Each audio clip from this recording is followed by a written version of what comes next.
პროცესს. მთავარი საკითხი კი ის არის, რომ უკრაინა და საქართველო უკვე მეტისმეტად შორს წავიდნენ.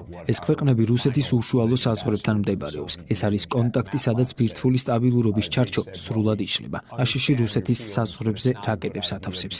თუ პრეზიდენტ პუტინს მოусმენდით, შენიშნავდით თუ რაზე საუბრობდა ის წლების განმავლობაში. ის აცხადებდა, რომ მოსკოვიდან 7 წუთის მანძილზე განთავსებული რაკეტები პირდაპირ საფრთხეს წარმოადგენს.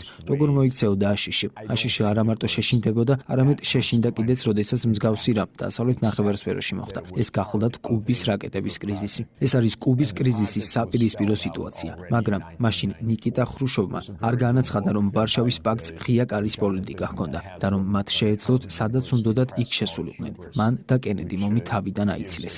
რუსეთმა დიდი ტკივილით გადაყლაპა ბალტიისპირეთის, რუმინეთის, ბულგარეთის, სლოვაკეთისა და სლოვენიის ნატოში გაწევრიანება. მაგრამ უკრაინა და საქართველო უკვე გადამწყვეტი წერტილი იყო. ეს იყო გეოგრაფია. ეს იყო